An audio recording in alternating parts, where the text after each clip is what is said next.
A'udzu billahi minasyaitonir rajim. Bismillahirrahmanirrahim. Alhamdulillahi rabbil alamin wassallallahu ala Muhammadin wa alihi tahirin. Allahumma shalli ala Muhammad wa ali Muhammad wa'ajjil farajahum. Faqala amirul mu'minin alaihi salam, al-bukhlu 'arun wal jubnu mankasatun wal faqru yukhrisul fatin an hujjati wal mughillu gharibun fi baldati. Hikmah yang ketiga, sebelumnya kita telah membahas dua bagian daripada hikmah yang ketiga ini, di mana di dalam hikmah yang ketiga terdapat 4 sifat yang jika melekat kepada manusia, maka manusia akan kehilangan wibawa dan harga dirinya. Sifat yang pertama, kebakhilan, di mana sebelumnya telah dibahas. Yang kedua tentang penakut, di mana minggu kemarin juga sudah kita bahas. Hari ini kita akan membahas tentang kefakiran. Amirul Mukminin Ali alaihissalam mengatakan, wal faqru yukhrisul fatin an hujjatih. Yani kefakiran membuat orang yang cerdas dan orang yang pintar menjadi bisu dari hujjahnya. Yakni kefakiran membuat orang yang pintar itu tidak bisa mendalilkan kebenarannya, tidak bisa memberikan hujjah terhadap kebenarannya, tidak bisa membuktikan kepada orang lain terhadap kebenarannya. Nah, ada beberapa penafsiran terhadap kalimat Amirul Mukminin Imam Ali alaihissalam ini. Ana coba sampaikan beberapa penafsirannya, nanti kita lihat mana yang lebih tepat atau mana yang lebih bisa diterima. Penafsiran yang pertama, ketika dikatakan al-faqru yukhrisu al-fatin an hujjati, yakni ketika dikatakan Imam Ali alaihissalam mengatakan bahwa kefakiran itu membisukan orang yang pintar dari hujjahnya. Tafsiran yang pertama, bahwa ketika seseorang itu fakir, walaupun dia cerdas,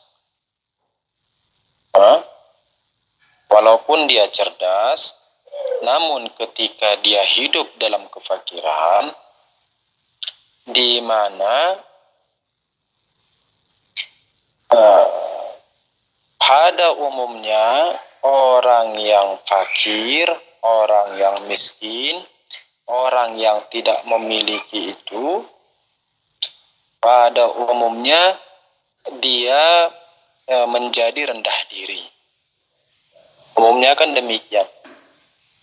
yakni orang yang fakir,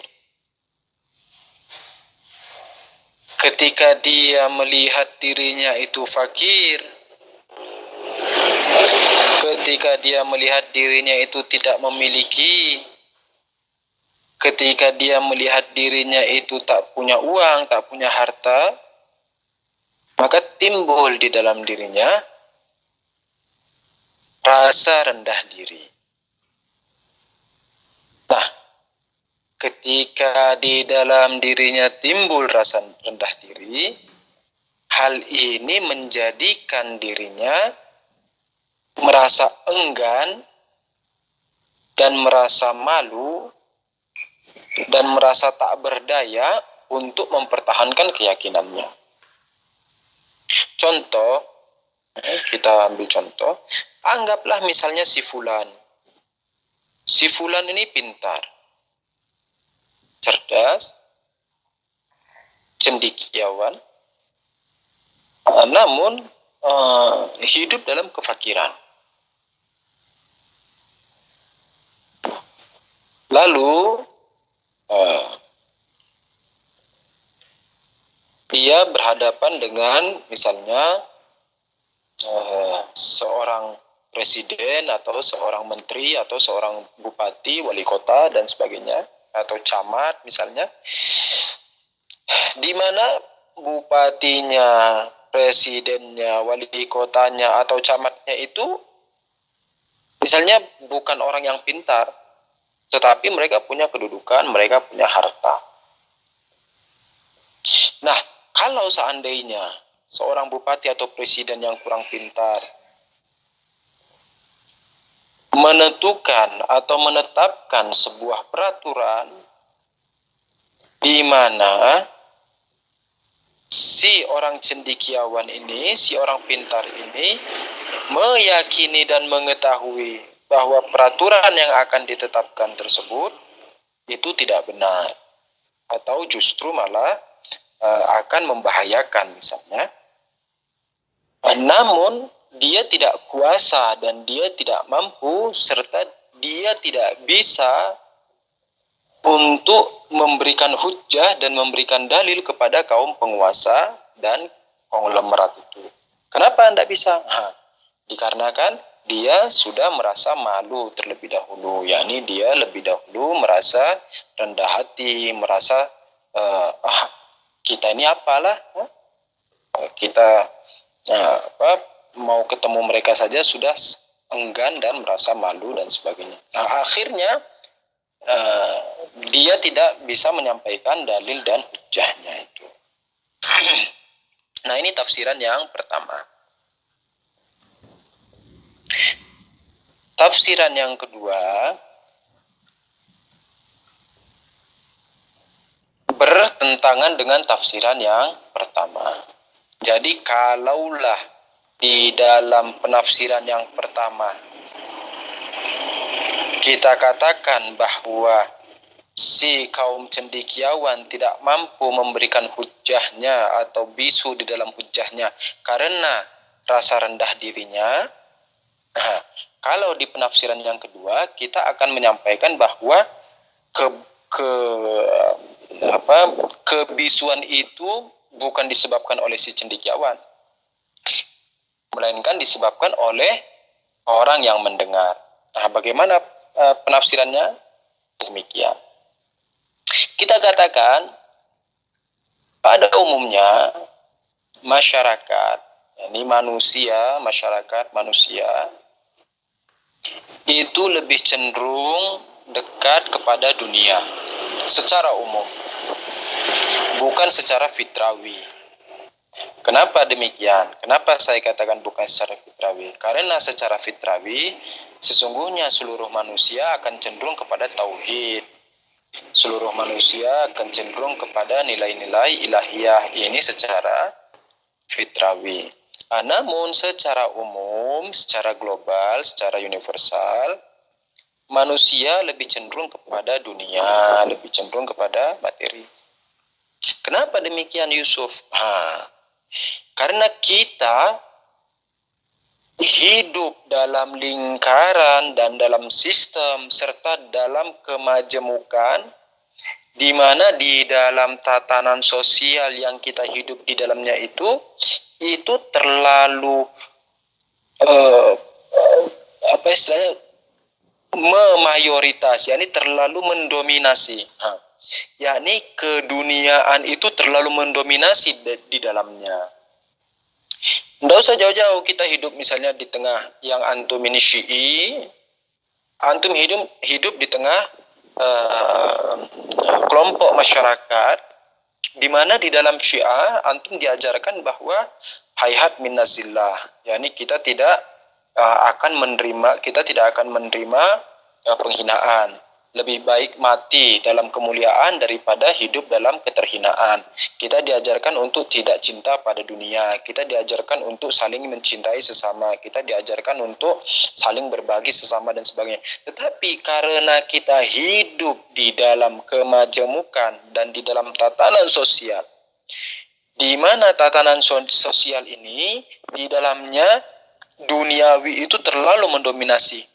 Ketika kita melihat tetangga sebelah sibuk kerja dari jam 7 dari jam 7 pagi sampai jam 10 malam kerja di kantor, hanya untuk apa? Hanya untuk mengejar dolar misalnya.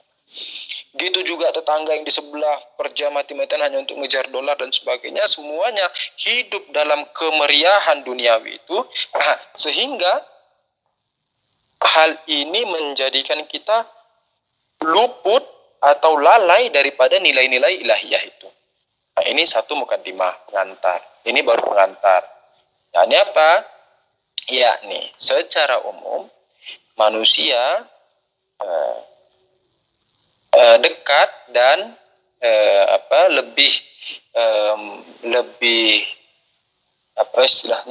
cenderung kepada materi atau duniawi. Ini yang pertama. Yang kedua, mukadimah yang kedua, jika ada seseorang yang akan datang kepada kelompok manusia tersebut, lalu menyampaikan hal yang benar,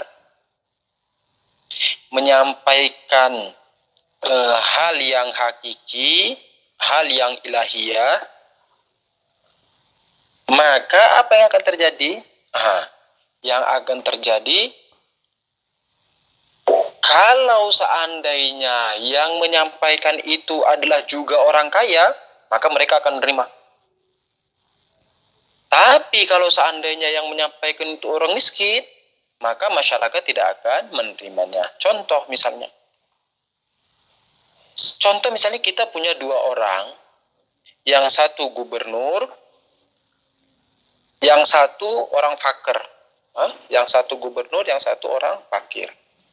Yang mereka sampaikan sama, bahwa wahai manusia, ayuhan nas, wahai manusia, ubudullah, beribadahlah kepada Tuhan, taatlah kepada Tuhan, atiullah, taatlah kepada Tuhan, beribadahlah kepada Tuhan, dan taatilah nabinya serta Imam Ma'sum alaihissalam.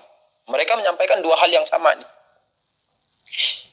Tetapi kita akan melihat ketika si gubernur yang mengatakannya, maka masyarakat secara umum akan menerima hal itu. Oh iya, benar tuh. Nah, mereka akan mengatakan, oh iya itu benar. Tetapi kalau seandainya yang mengatakan hal ini adalah orang fakir, apa yang akan dikatakan masyarakat? Masyarakat mengatakan, wah dia ini udah gila ini. Atau misalnya, dia ini karena tidak punya pekerjaan, mau cari sensasi dan sebagainya. Yakni apa? Yakni masyarakat kita karena kecenderungannya kepada materi, kepada duniawi, maka dia akan menilai kebenaran sesuatu dari segi duniawi dan dari segi materinya. Jika yang menyampaikannya orang yang memiliki harta, memiliki kedudukan, memiliki posisi, memiliki makom, memiliki tahta dan sebagainya, dia akan menerima itu sebagai sebuah bentuk keyakinan yang hakiki. Namun jika yang menyampaikannya adalah orang yang fakir, sekalipun yang disampaikannya sama persis seperti yang disampaikan oleh si gubernur tadi, namun masyarakat akan mengatakan apa? Masyarakat justru akan menolaknya. Masyarakat justru akan melihatnya sebagai sesuatu yang jelek, sesuatu yang timbul dari rasa timbul rasa kekecewaan. Mungkin dia karena dia miskin, dia sudah kecewa dengan kehidupan, dia tidak mampu berusaha, tidak mampu kerja dan sebagainya. Akhirnya dia ngomong seperti ini. Masyarakat akan menilai seperti itu. Kita lihat bahwa di tafsiran yang kedua, efek buruknya bukanlah timbul dari si orang fakir, Sekalipun dia orang cendekiawan, yang fakir itu bukan. Namun karena apa?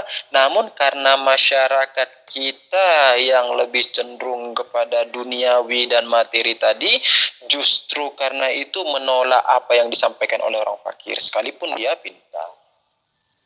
Ini tafsiran yang kedua. Lalu bagaimana kefakiran di mata syariat? Bagaimana kefakiran di mata Rasul, di mata Tuhan dan sebagainya. Sehingga kita bisa menimbang makna mana yang akan kita pakai di dalam hadis Imam Ali alaihissalam ini. Rasulullah Shallallahu Alaihi Wasallam bersabda, al-fakru fakhri. Kefakiran itu adalah kebanggaanku. Al-fakru fakhri. Kefakiran adalah kebanggaan. Al-fakru, alif lam di dalam adabiyat bahasa Arab, kalau antum pernah mempelajari adabiyat bahasa Arab, alif lam di dalam al-fakru ini alif lam mahiyah. Ini alif lam jinsi. Jadi alif lam yang menjelaskan tentang hakikatnya kefakiran. Yani dengan kata lain, Rasulullah Shallallahu Alaihi Wasallam hendak menyampaikan kepada kita bahwa hakikatnya kefakiran adalah jubah kebanggaanku, adalah bentuk kebanggaanku. Bagaimana kita bisa memaknai maksud daripada Rasulullah Shallallahu Alaihi Wasallam ini bahwa kefakiran adalah kebanggaan beliau? Kita akan menilik dari ayat yang lain. Dikatakan ayyuhan nas antumul fukara. Wahai manusia, kalian ini al-fuqara.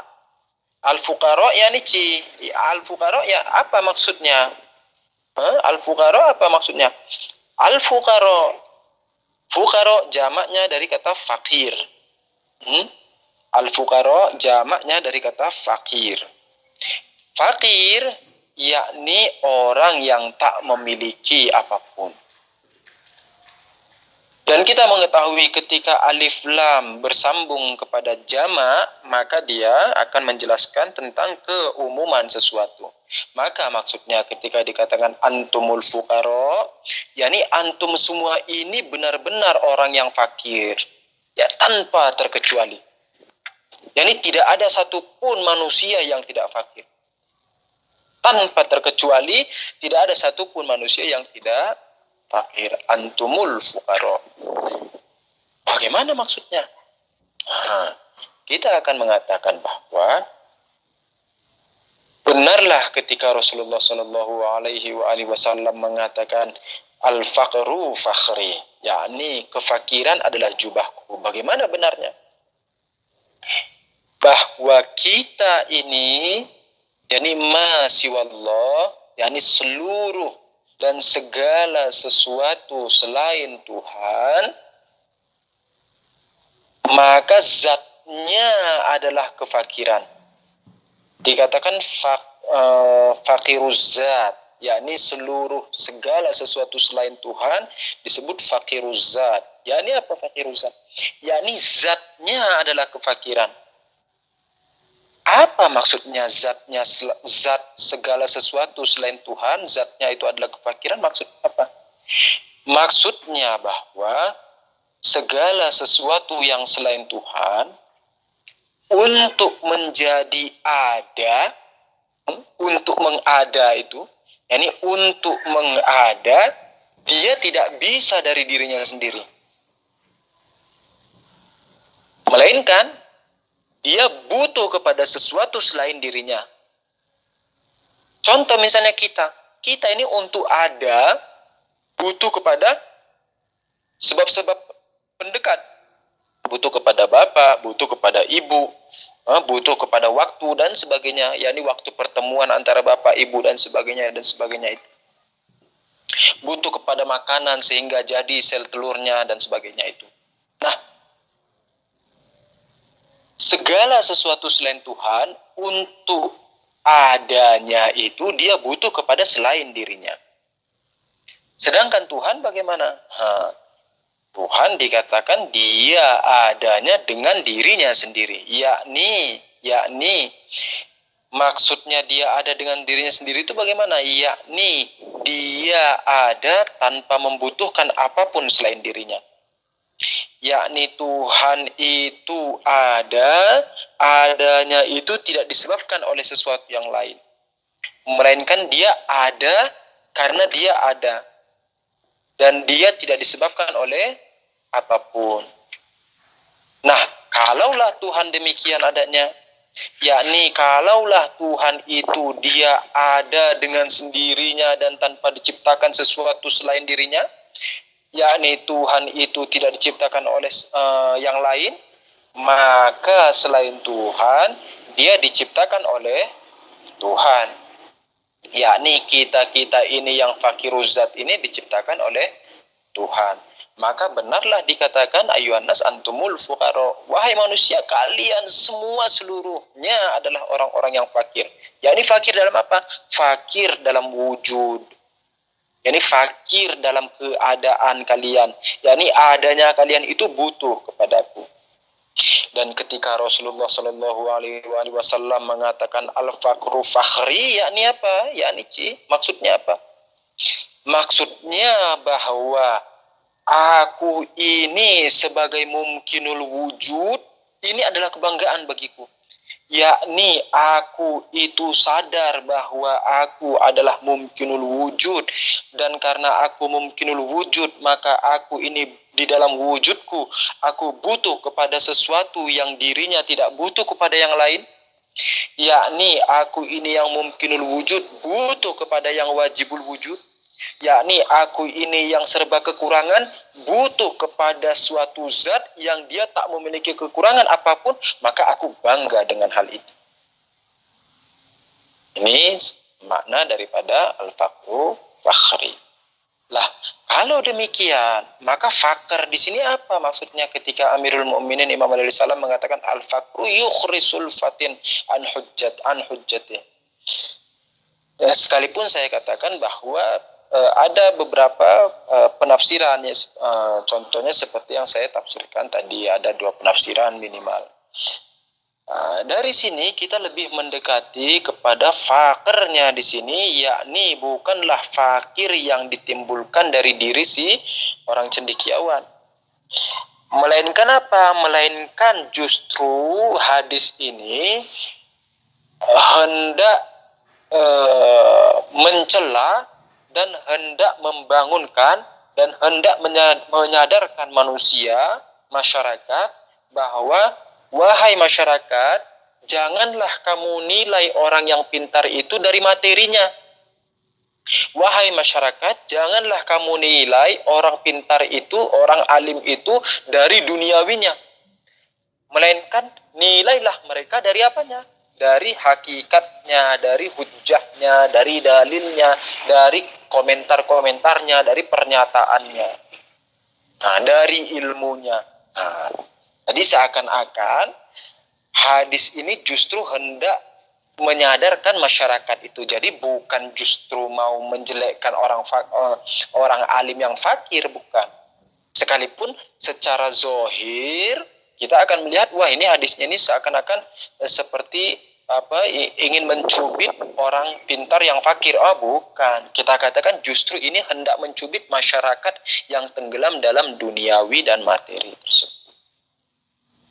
Jelas sampai di sini?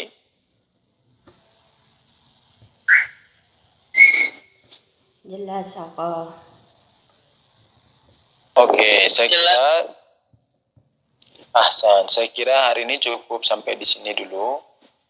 Jadi lebih baik sedikit tapi faham dan bisa diingat daripada banyak tapi lupa semua. Tapi lebih afdol kalau banyak dan ingat semua. Ala kulli hal. Kita lanjut untuk pembahasan berikutnya. Kita lanjut di pembahasan pertemuan selanjutnya. Bila taufiq wal hidayah. Assalamualaikum warahmatullahi wabarakatuh. Tadi alhamdulillah kita tercerahkan dengan bahasa kefakiran ini, kan tadi ada yang memahami maksudnya gini, ketika Rasulullah Shallallahu Alaihi Wasallam mengatakan bahwa kefakiran adalah kebanggaanku atau bajuku. Tetapi pada sisi yang lain, banyak orang-orang berilmu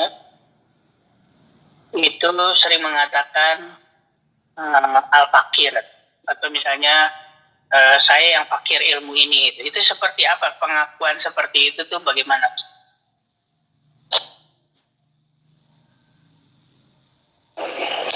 Oke. Umumnya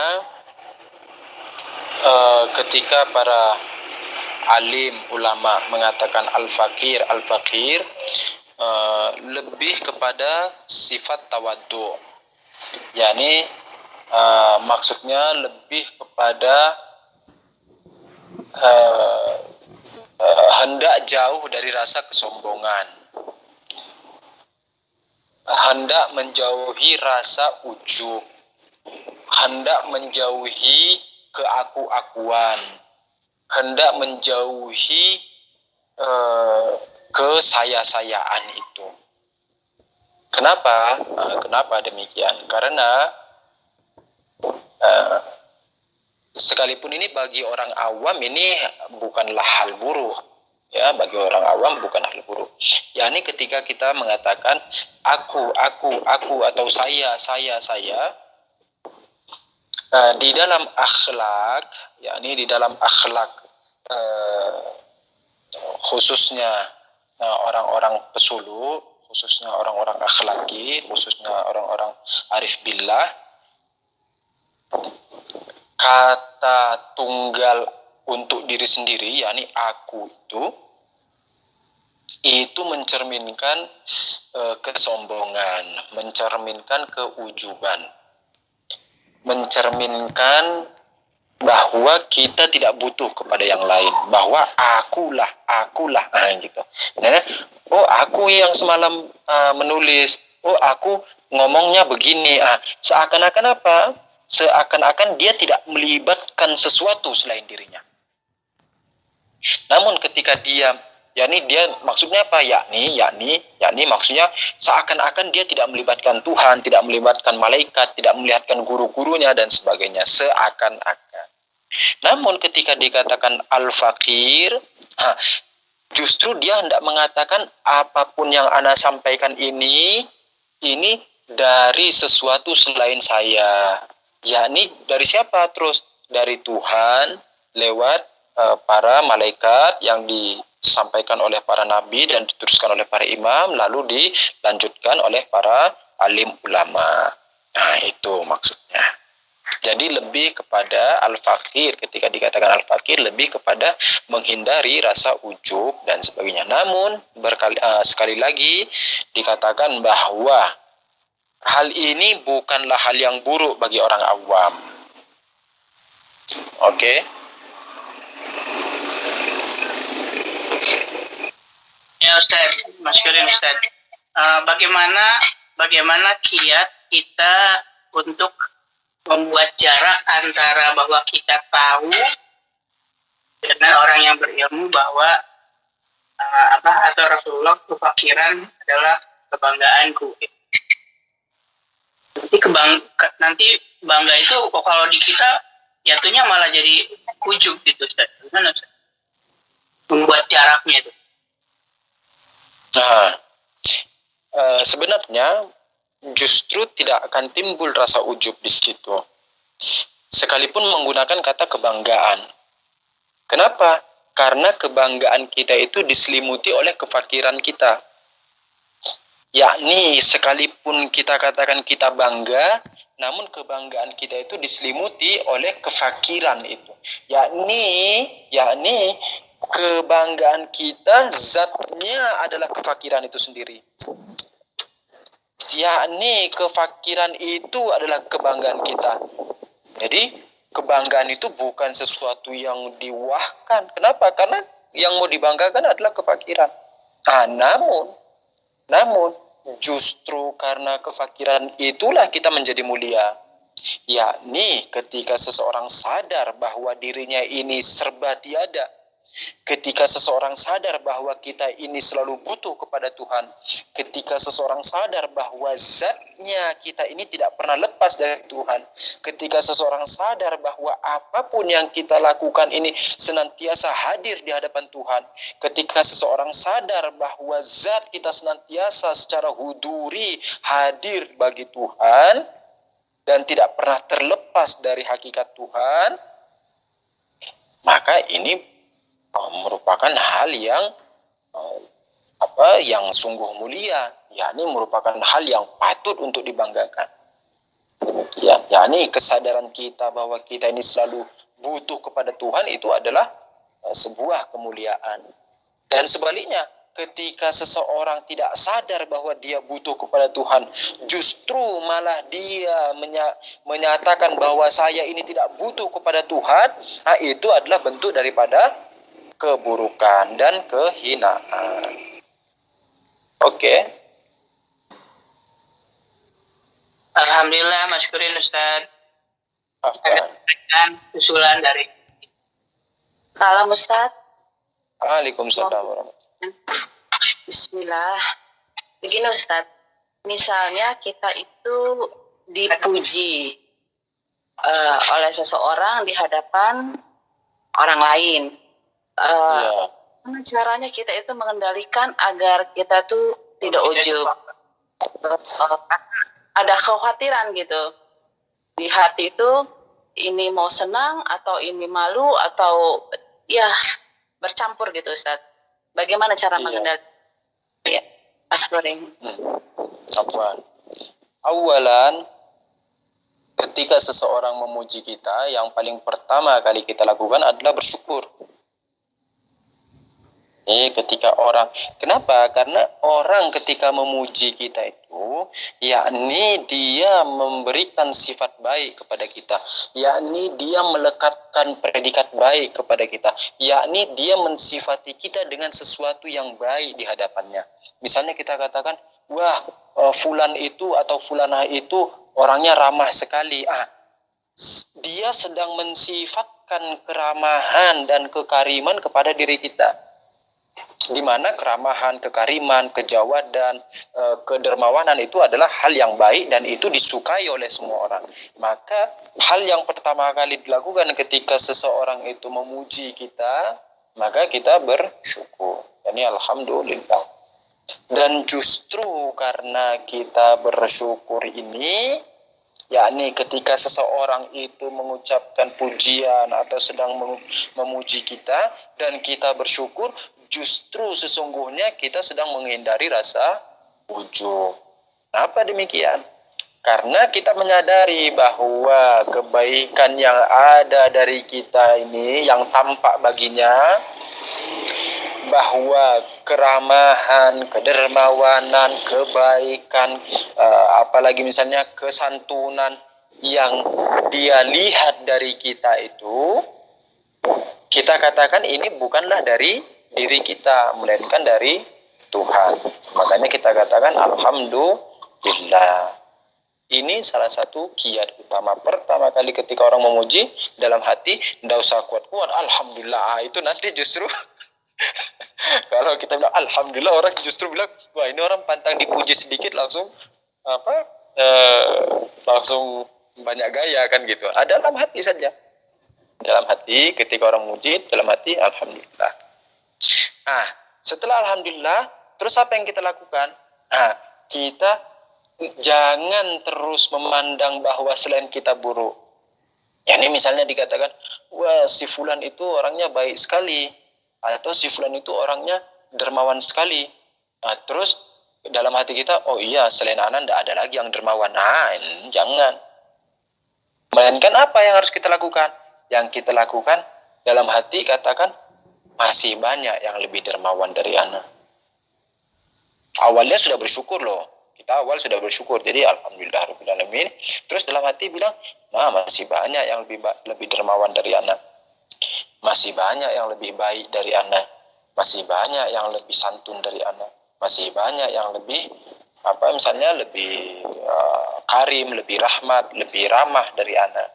Itu. Nah, Ketika kita menyadari hal itu, maka itu akan menghindari kita dari keujuban. Itu akan menghindari kita bahwa, saya inilah yang paling baiknya orang di muka bumi dan sebagainya.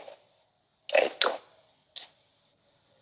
itu kiat yang paling dasar di dalam ilmu akhlak. yakni tidak memandang remeh orang lain, yakni tidak memandang enteng orang lain. Itu yang kedua tadi.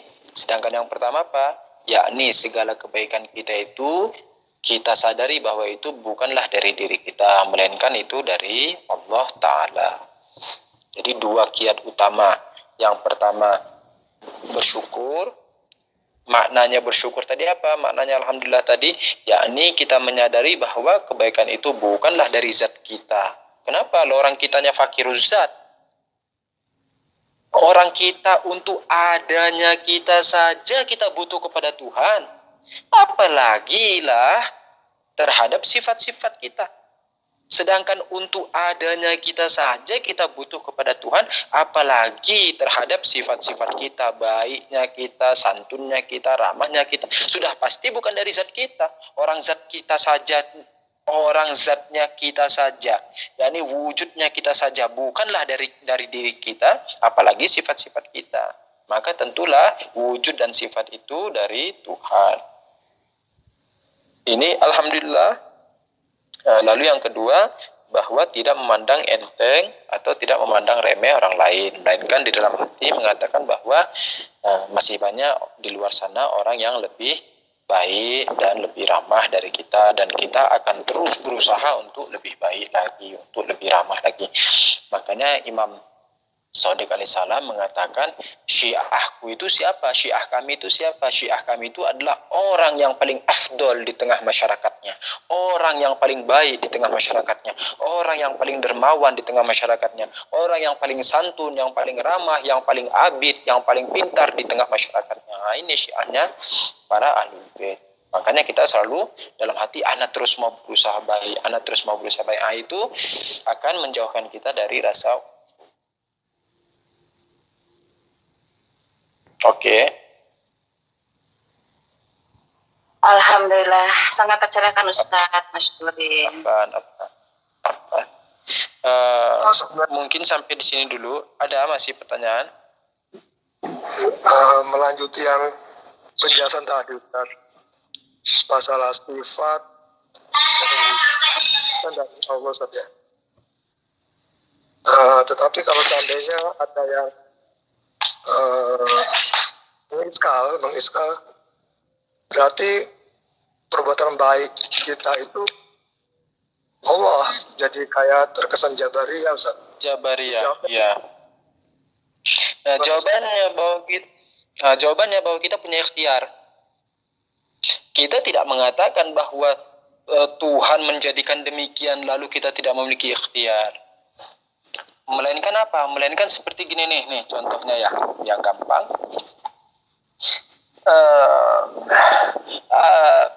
Dulu kita kecil kan suka main apa itu? Yang lomba kerupuk 17 Agustusan tuh. Ingat kan dulu masa-masa kecil.